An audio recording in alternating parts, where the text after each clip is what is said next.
You are listening to the Postcast, presented by the Locked On Senators podcast and the Glebe Central Pub. Make sure you check out the Glebe Central Pub right in the heart of the Glebe. Great food, awesome drinks, atmosphere to match, and the Send Shuttle, $17 to and from the CTC. That's round trip. They've got a bus on Friday against the Arizona Coyotes. So get your tickets online and go see them at 779 Bank Street. I'm Ross Levitan alongside Brandon Piller, here to mop up a 6-3 loss to the Washington Capitals. And Pillsy, the best thing I can say about this game is if you're gonna suck on the road. Yeah, I mean, that's probably the only slightly positive thing you can say about this game, Ross. This is just such a disheartening loss because it seemed like they had nothing going on to start. They're down 2-0. And then it seems like, okay, no, this team's going to battle tonight, right? They stormed back 2-2, and that was short-lived because the Washington Capitals, they didn't have to push very hard to push back and ultimately double up this team 6-3 because neither goalie wanted to make a save. I think the Postcast title is dead on goaltending, optional.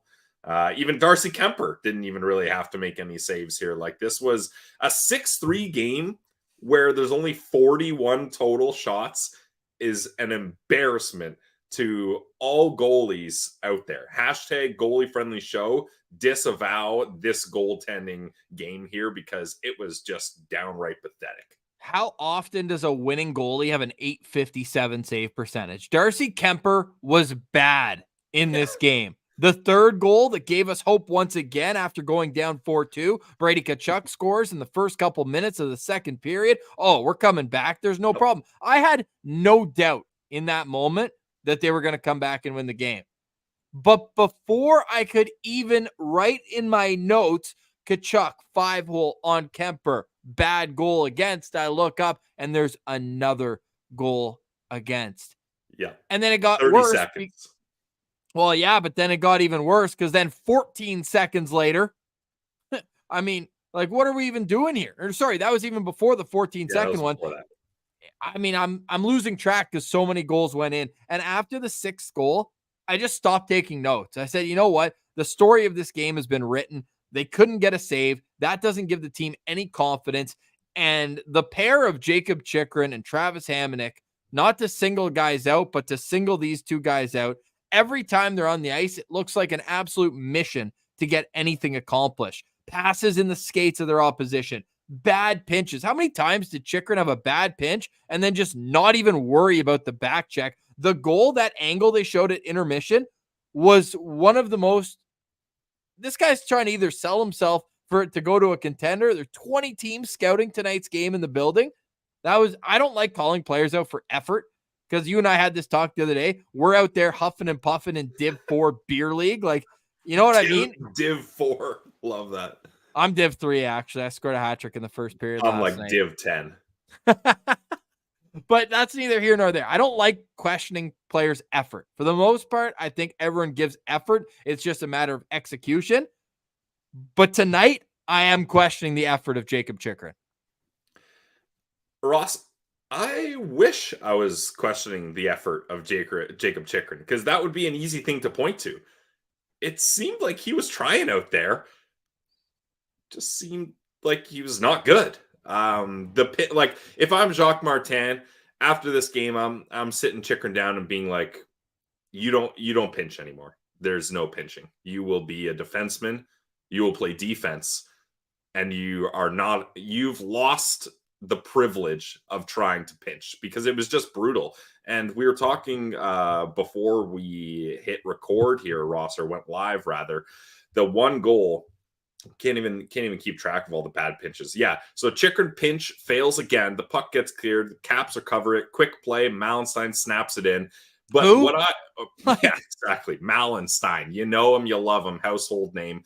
But then after, Chabot and Chychrun are looking at each other like, I thought, whose guy was that? And then you could see Chabot look at Chychrun and Chychrun look at Chabot. And then Chabot's face is like, bro, there's no way you're looking at me like that was my fault right now.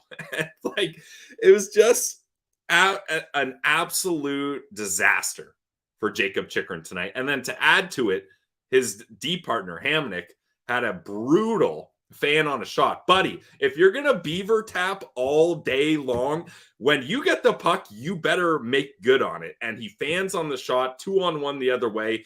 But why was it a 2-on-1? Because Well, Chychrun was down at the hash marks. Who knows where Jacob Chychrun was on that play? Yeah, exactly. But I'm going to use a saying I used later on or earlier on in the season, Ross. At that point, the Caps were playing with their food. It was a 2-on-1. Lapierre passes it over to Mantha. Normally, all right, you got it cross. Just bury it there. Hamnick and I don't even know what goalie was playing at that time. Whatever goalie, it doesn't matter. Corpy, both bite on it so hard. They both dive over it. Mantha's like, I'll just slide it right back over. And Lapierre, a guy that scored 5 goals on the Ottawa Senators franchise in like the last week. He had a natural hat trick in Belleville when Marsh and I were boots on the ground. He gets his first ever multi-goal game, and he's not going to score an easier NHL goal than that one right there. No, he's really not. I can't get over that he's got this guy, and he's from Gatineau too. Just really, really unfortunate. Ottawa gave up 2 shorthanded goals. One was in the first 10 seconds of the kill right off a win face-off. The other one was at the end of a kill where they gave Pacioretty time and space. But this one is all on Anton Forsberg, because when you have a guy that far out, you have to make the save. That one literally went through him. That was the 3rd goal of the game. I know we're jumping all over the place here, but the storyline, there's 2 storylines. One, the Sens defensively, and it was really, again, not to single these guys out. There were actually some players who had good games for Ottawa tonight. The captain showed up. Brady Tkachuk showed up in this game. Yeah, I was doing that when you said players. Shane Pinto showed up in this game. Yeah, I thought Shane Pinto had a good game, but Brady was really the only one where I was like, okay, this guy cares. And even though this game is deteriorating into a debacle, he's still doing what he's got to do, and he had a good game. But yeah, you know what? I'll concede that line was good again. The line of Brady, Pinto, and Tarasenko, they were good. So you know what? Dude, those guys, I'll give a pass. Brady's expected goals percentage 5-on-5 when he was on the ice tonight was 85%. Pinto was at 75%, and Tarasenko was at 71%. You go to the other end of the equation. I mean, you could etch these guys in hieroglyphics down there. The Castla, Kubalik, Kelly line was just brutal again. Expected goals percentage when they're on the ice, 2%, 98% for the other team. And all those stat cards, everything, it just tells the same story. Chychrun, Hamnick, brutal tonight. Just brutal. The Norris, Batherson, Greg line didn't do a whole lot, even though Batherson's goal was just nasty. But again, that was great work on a line change where it was still Brady and Tarasenko. And Pinto that poked that loose behind the net. Oh, yeah, Tarasenko dumped it in. Yeah, and then went off on the change, but he started the play. You are right on that. Yeah. Anton Forsberg allowed 3 more goals than expected in this game. Korpisalo allowed almost a full goal beyond expected. Like, you could just chalk this game up to poor goaltending, but the mistakes that led to it as well certainly do deserve a bit of criticism as well. Yeah, when Kastelik, Kelly, and Kubalik were on the ice, they had 2 shot attempts for and 22 against. 12 against, but still just awful numbers tonight for the Ottawa Senators defensively. And like, you want to just get into kind of the elephant in the room, and that's with the trade deadline 10 or 9 days away. Like, they have to trade Jacob Chychrun. And I know earlier in the season I said trading him would be a mistake. I've done a complete 180 on that. There's been a material change.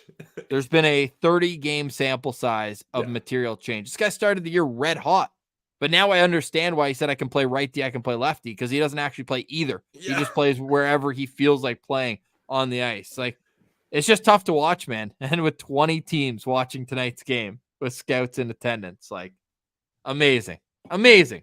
Yeah, I honestly, Ross, I kind of just toss it out there on our one of our episodes about retaining salary for Jacob Chychrun, but I think you retain salary, try to trade him at the deadline before other teams realize that he's not as advertised.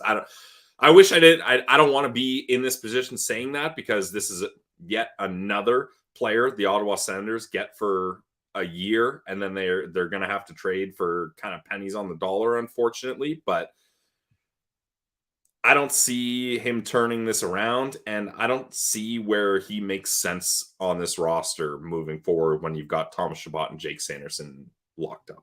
I've never been missold a player like I have with him. I thought he was going to be this defensively responsible two-way guy. Like, Yeah. he is an offensive defenseman that has a lot of deficiencies in his defensive game. And for like, by all accounts, this guy is completely ripped. Right? Like he's built, he's shredded. He plays so soft defensively. He doesn't hit anybody. Yeah. And he just does this thing where he puts one hand on his stick and he pokes. That's like, that costs him a 2-on-1 in this game. Yeah, he might not be getting blocks on the ice, but the blocks are happening on Twitter. Yeah, exactly. That's when you know that there's something wrong. Like when a player and their dad are going around blocking all the fans of the team on Twitter. Like, come on. I get it. Fans are going to be emotional. You hear it all the time from athletes. I don't go on social media. I just ignore it. But to go on and actively search your name, like a lot of the people who are showing that they're blocked, like they don't tag him. They might say his name, but that means you're going out of your way name searching. Like, yeah. I don't know. We're not in the room. We're not privy to information, but the amount of DMs that I've gotten from people who know someone who knows someone who knows someone, there's a lot of smoke that it's just not working and something has to be done. Yeah, I just, Ross, you don't even need to be a hockey fan or someone that loves hockey to observe that Jacob Chychrun doesn't seem like he's fitting in here. Like the body language itself, like I mentioned, I was watching after that goal, the reactions of Chabot and Chychrun, and that just looked like a player in Thomas Chabot that was like, man, I'm so pissed off at this guy. I'm about to open up to an Uber driver on the way home after this game about how upset I am with my teammate here. But I don't even know. We can't even really break this game down, Ross, because it was so pathetic. Like we're stuck being sour about Jacob Chychrun because as this game was happening, I was actively deleting it from my brain memory banks. Like this game just sucked. The best part of tonight's game is that there's another game tomorrow. And we've got more coming up on the other side. But first, let me tell you that tonight's Postcast is brought to you by the Glebe Central Pub. It's always brought to you by the Glebe Central Pub here, 779 Bank Street, right in the heart of the Glebe. And I love the Sens shuttle. We've taken it twice this year. I have when I was back there for the Toronto game, and we went for the Tampa game. It's always good vibes. The bus leaves an hour and 15 minutes before the game. Sue takes you right to the CTC. She knows where to go. She knows all the side roads to beat the traffic, and she picks you up right where you get dropped off 20 minutes after the game. So for round trip, it's only $17. That's $17 round trip. And for all our people, all the citizens that are at the Glebe Central Pub tonight, just know that Monday is wing night at the Glebe Central Pub. Pillsy, what kind of wings do I like? Hot and honey. No, hot and honey is right. Definitely not honey garlic, hot and honey. And you can get those at the Glebe Central Pub. So go check them out today. The Glebe Central Pub, where the vibes are free on the GCP. Today's episode is also brought to you by our friends over at Sleeper. Guys, if you want to win 100 times your money, play daily fantasy hockey on the Sleeper app. To have a chance of winning big, you got to play daily fantasy sports on Sleeper. They got all sorts of daily fantasy sports, but we especially love the daily fantasy hockey. With Sleeper, I'll say it again, you can win 100 times your cash in daily fantasy hockey contests. You can play NFL, NBA, MLB, college football, of course, NHL, whatever you want, you can find it on Sleeper. They got a group chat so you can let your buddies know you got a big week. And if you're pressed for time, entries can be made in under 1 minute. That's what you love to see from Sleeper because time is money these days. And all you have to do is pick stars around the league like Protas, Malenstein, Hendricks, Lapierre, guys like that are always stuffing the stat sheet. All you can do is pick them and you can win big on Sleeper. So use promo code LOCKEDONNHL and you'll get up to a $100 match on your first deposit. Terms and conditions applied. That's Locked On NHL. See Sleeper's terms of use for details. Check it out today, guys. Sleeper. Oh, you're muted. Dash one. That's more. Sorry, I was going through Twitter, and at Common Sense Rev just replied to the postcast and said, had to check, and yep, I'm blocked by Chychrun, even though I've never once tagged him or interacted with him in any way. So it's a trend. Block. The Sens had no block shots tonight, which is unlike them in the last little while. They've been dominating, and we've been giving them a lot of credit for it, being able to be as a team there and block shots. Tonight, though, Washington had 27 blocks. Ottawa only had 7. Ottawa out-hit Washington 27-25. The shot share at 5-on-5, shot attempts, 56% for Ottawa. Ottawa had 21 shots, and Washington had 20. And yeah, they scored 6 goals on 20 shots. Heck, at one point, it was 6 goals on 15 shots. Ottawa had 9 saves and 6 goals against at one point during this game. It's not one that you want to nitpick too much because, again, if you don't have goaltending, you're simply not going to win in this league. But it's a trend that is just continuous where when they get decent goaltending, they win. But they've just gotten consistent, awful goaltending for far too long.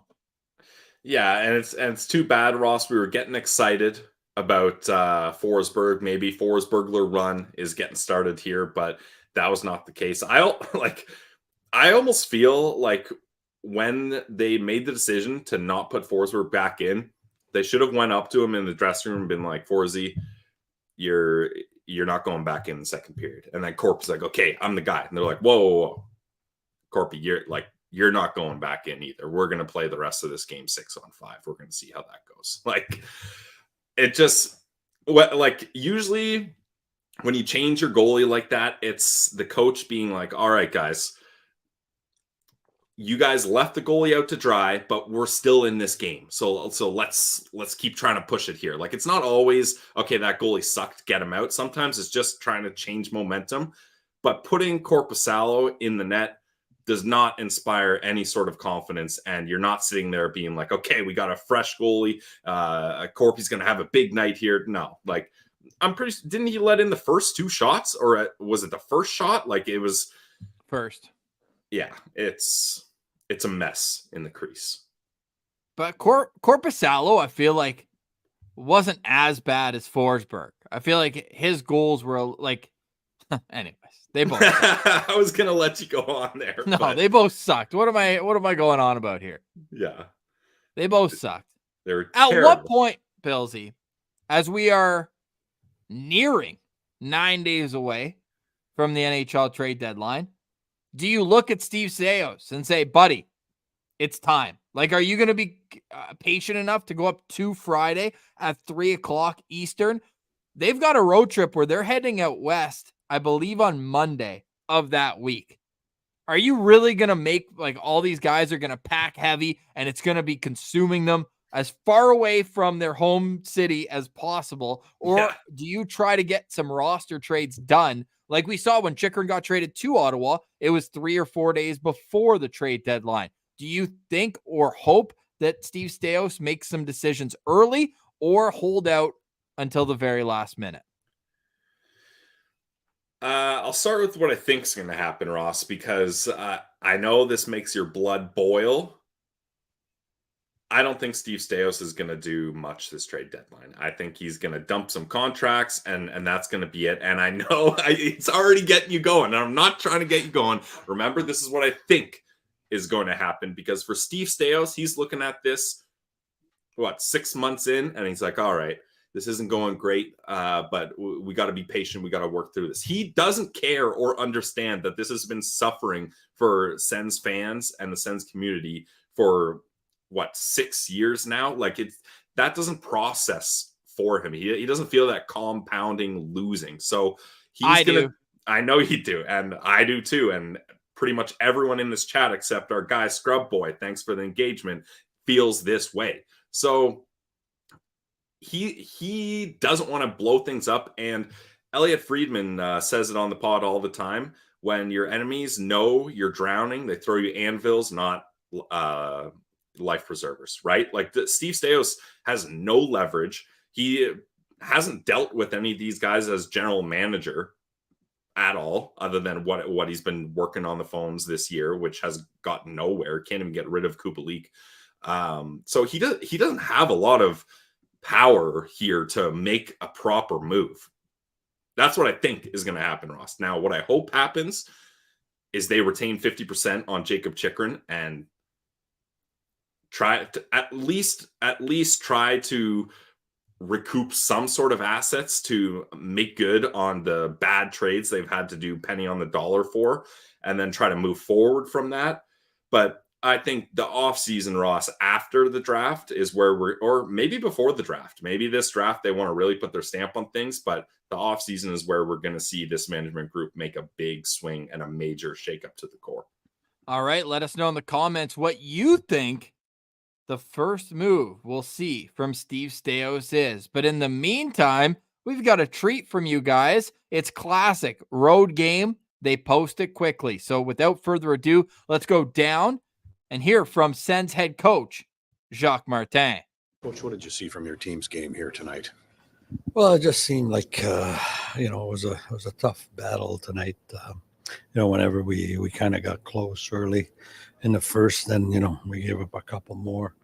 And then in the second, I think, we scored one, make it 4-3. And then right away, they got another one, so it just seemed like just couldn't get any traction or, we made some mistakes that were costly. You just kind of classify that as one of those games based on what you've seen over the last 10 and the composure and maturity that your team has shown? Yeah, I think so. We got to, I think we just got to continue to learn from this game. We'll review it tomorrow. There's things that we need to be better at and move on. And, we played tomorrow night, so we got to get back on the horse and be ready to compete. Is that a good thing? Yeah, that's a good thing. Away? Yeah, for sure. I think we don't control that. And, we just got to get back. You talked this morning about like playing with patience sometimes. Did you maybe get away from that tonight when you got it to 2-2? Maybe you could have played a little to get there through that the rest of that period there. Yeah, I don't know if I could blame on patience. It's more mistakes, I think that we made and gave them first of all, I think we got 3 penalties tonight. And they scored, I think 2 out of 3. So that hurt us. And then just, individual mistake that cost us. Another productive night from Shane Pinto. What does he do to kind of drive your guys' offense? I think he's brought us, a lot of depth, and he's brought, some life to it. I think he's good character kid, a kid that his teammates really enjoy, and I think he's good defensively away from the puck, so he brings definitely a dimension that help our hockey club. From your perspective, what went wrong here? All right, that's Sens head coach Jacques Martin. What'd you think of that? That is I'm not mad, I'm disappointed dad right there. And people in the chat were saying when he's got the side part going on in his hair, he's just he's not feeling it. And I don't blame him.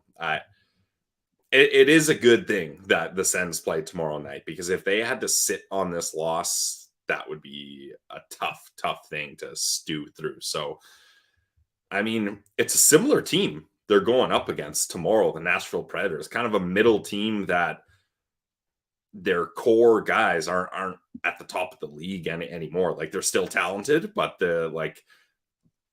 in no way should the Sens feel threatened by this Predators roster, just like they should not have felt threatened by this Washington Capitals roster.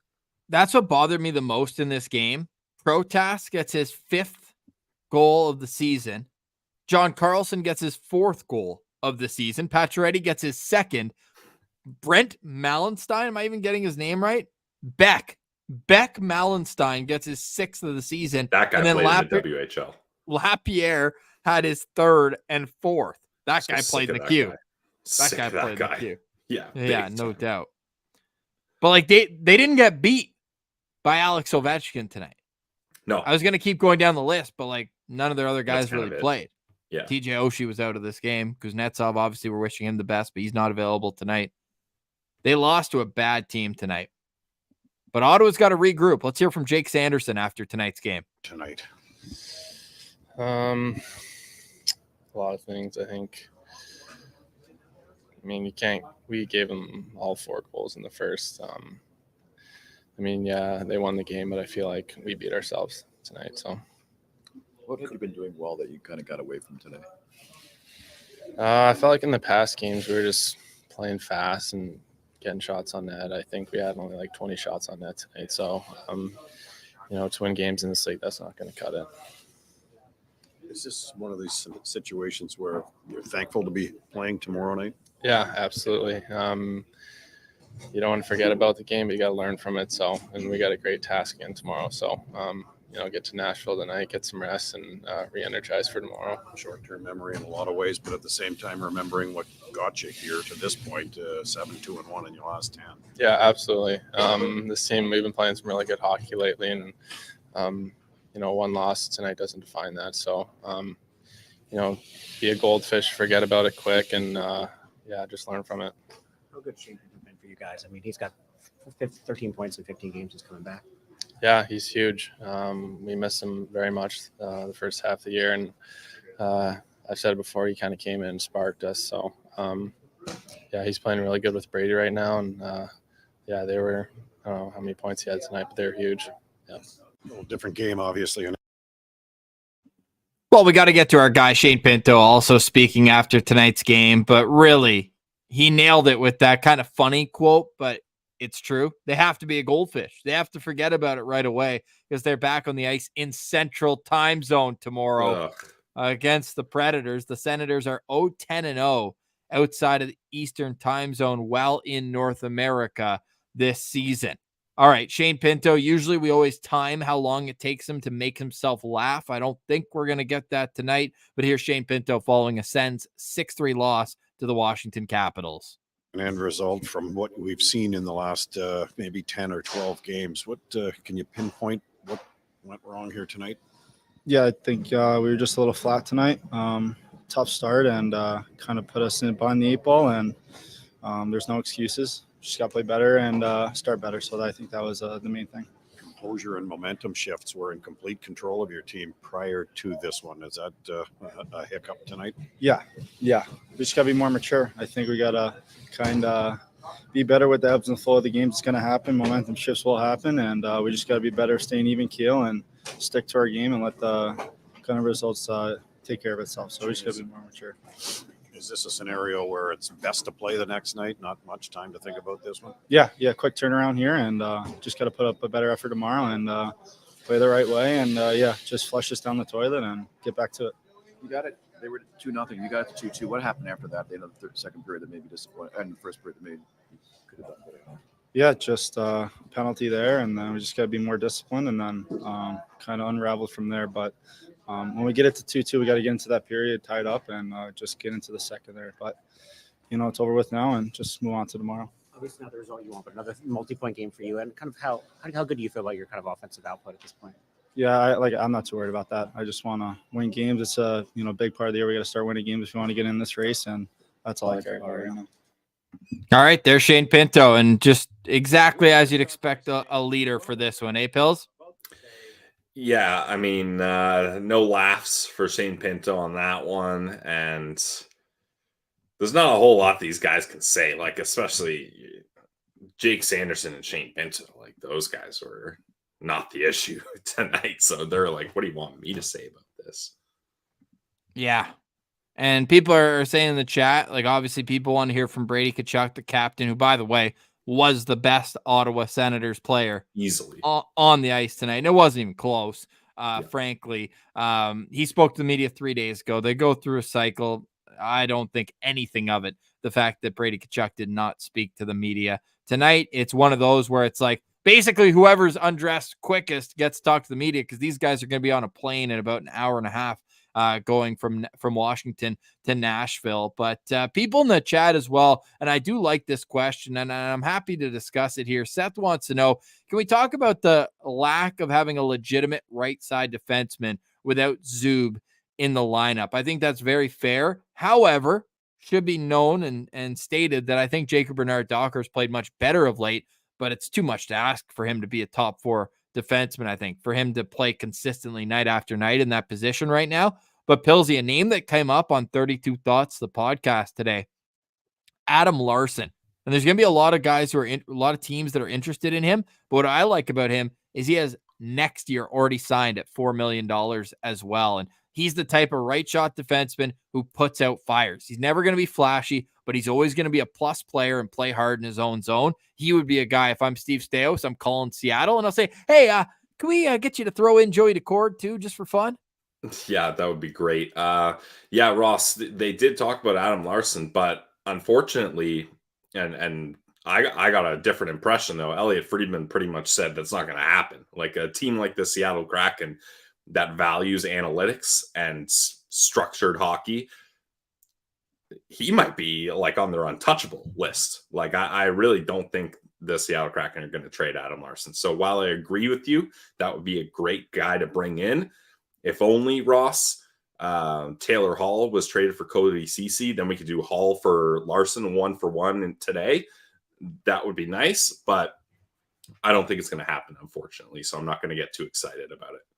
Is that something you do, even if it's a lesser right side defenseman, like a guy who maybe you're just bringing in for the year, but would you consider bringing in a stopgap? Because frankly, the right side of their D is Zub, JBD, and Travis Hamonic. I should have waited a little longer and put my hand even lower. But like Travis Hamonic, look, we've actually, I think, been more Travis Hamonic guys than many people since he was traded to Ottawa. But like it's done. It's done. It's time for that chapter in Sens history to close. Yeah. Like, and that was the thing we always said, Travis Hamonic at that money, if he's a seventh defenseman and he's getting a game or two here or there, it isn't going to be that big of a deal. But again, there has been a material change. Travis Hamonic, I don't, he ain't it anymore, even as a seventh defenseman, unfortunately. It's just chaos. And by the way, I almost called it a cannon, but like it's just like a machine gun. Because whenever he touches the puck, he's either gonna like rip it on net, rip it wide. He did rip it 5 feet over the net, but because it hit the Capitals player's hand and dropped down, this was an elite play from Shane Pinto. Like waiting for the puck to go below the crossbar to hit down on it.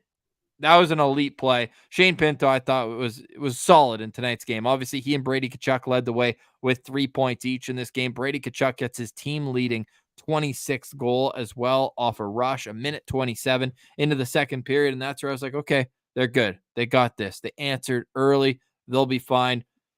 Narrator voice. They weren't fine. They actually were awful from that moment on. It was just a bad game. Any final thoughts on it, Pillsy? We're up early tomorrow. We got a game day preview, and we're going to try to turn around the vibes a little bit here because one loss does not define the team, as you just heard young Jake Sanderson say.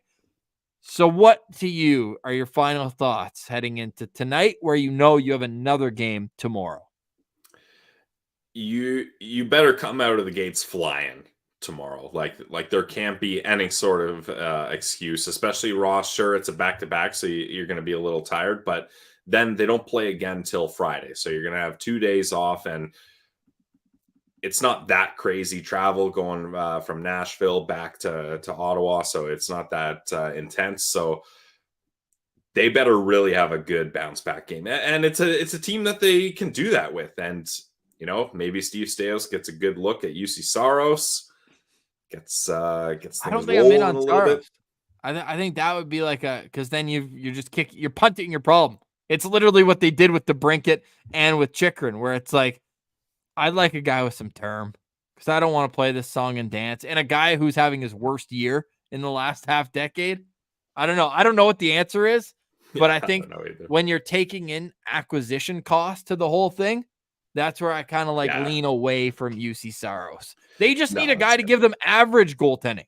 They don't need the best goalie in the league. Yeah, no, that's a good point. And the Senators do not have the draft capital or prospects to outbid teams on Saros. So I don't know.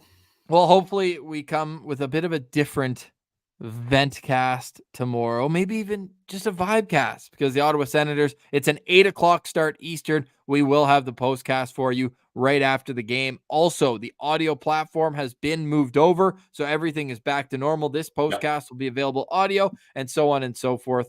down the way. Derp saying average goaltending for the win. Woo. Yes, derp. I agree with you there. Let's get some average goaltending, get some wins. I don't know. Let me finish off. Final question from me, Pillsy. Final questions brought to you by the Glebe Central Pub, because we're not doing Sent Central standouts tonight, are we? I don't really want to. Well, I think we both just said Brady had a great game. That line looked nice. Brady and Pinto. There you go. Yeah. All right. Who starts in goal tomorrow against Nashville? I was hoping you would not remember to ask me this. Kevin Mandolese. Sure. Levi Marilainen. Yeah.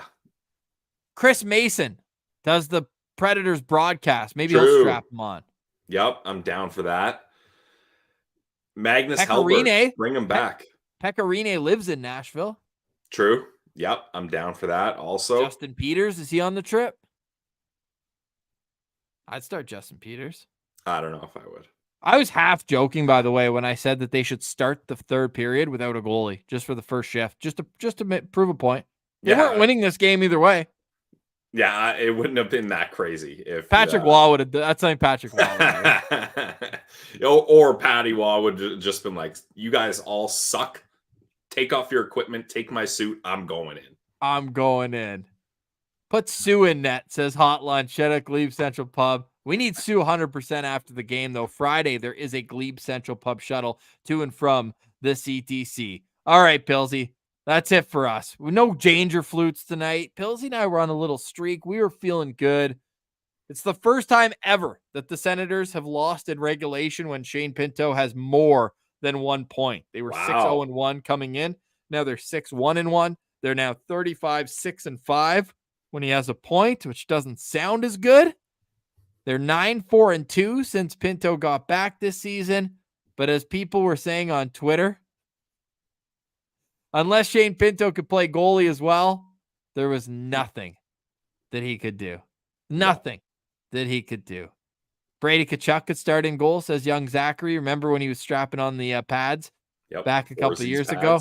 Yep. The Senators need to find an answer in goal. And a reminder, the trade deadline is 9 days away, and we will have live reaction videos for you whenever the Senators make a move, whenever Steady Stevie Steos gets off his hands and pulls the trigger on a trade. But for tonight, we say goodbye following a disheartening 6-3 loss for the Ottawa Senators to the Washington Capitals. The good news, they're back at it, 8 o'clock on Tuesday night. Let's get some Go Sens Go in the chat. We appreciate everybody for dispelling those Tkachuk rumors with us. I hate how we had to talk about it. I appreciate for the people that were chirping us for it.